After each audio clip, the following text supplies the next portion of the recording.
हरिओम आत्मीय भक्तजनों सप्रेम जय श्री हरि। ओम ऐम ओम जय मां सरस्वती।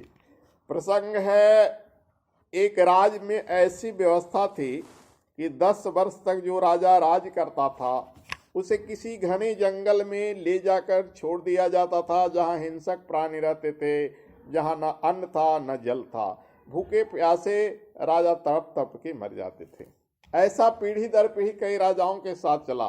जैसे आज आप देखते हैं कि आपके यहाँ पंचवर्षीय योजना है और फिर वही नेता दोबारा जीतते हैं तो फिर 5 वर्ष में आ जाते हैं, लेकिन वैसा योजना उस राजा के यहाँ, उस सरकार के यहाँ नहीं थी। 10 वर्ष के बाद सैनिक उसे ले जाते थे और छोड़ देते थे और वो तड़प तड़प कर मर जाता था। फिर दूसरे राजा को राज गद्दी मिलती थी। ऐसा पीढ़ी दर पीढ़ी चला। कई एक राजा हुए, सारे के सारे राजा मर गए।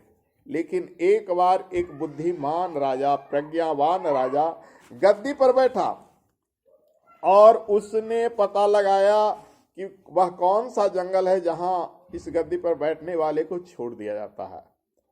राजा जब बैठा 10 साल तक उसको सेना उसकी आज्ञा को मानती थी, सारे श्रमिक उसके इशारे पर चलते थे। बोला 10 साल के बाद में मुझे मारेगा। 10 साल तक उसने उस जंगल के पेड़ों को कटवाया, खेती जोग भूमि बनवाया, वहाँ बहुत सारे महल बनवाए, प्याऊ यानी कुएं बनवाए, सरोवर बनवाए, यानी जीवन यापन की हर सुविधा राजा ने उस जंगल में करवा दिया। 10 साल के बाद जब सैनिकों ने ले जाकर वहाँ छोड़ दिया तो राजा को कोई प्रॉब्लम नहीं, कोई गम नहीं। जैसा उस राज में वैसा इस राज में, घने जंगल राज में।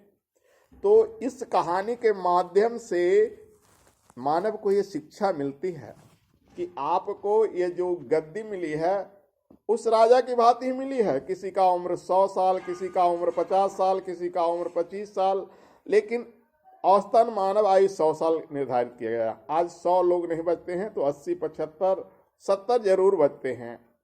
तो इन 70 वर्ष की आयु में आप अच्छे कर्म करो, अच्छे बनो, लोगों को मत सताओ, किसी को मत तड़पाओ, तो तुम्हारा ये 84 लाख योनियों वाला जो राज मिलेगा वो बढ़िया मिलेगा।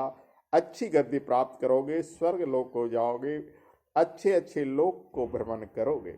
इसलिए यह मानव जीवन उसी राजा की तरह है जो प्रज्ञावान राजा जंगल में भवन बना लिया और उन राजाओं की तरह उसे मरना नहीं पड़ा तड़प तड़प के। अगर तुम भी इस मानव शरीर में राम भजन करोगे, ईश्वर के भजन करोगे तो निश्चय ही तुम्हें अच्छी गति मिलेगी। बस इस कहानी का सारांश यही है कि उस राजा की तरह ही हमें भी अच्छे जीवन जीना है और अपने भविष्य के लिए सोचना है।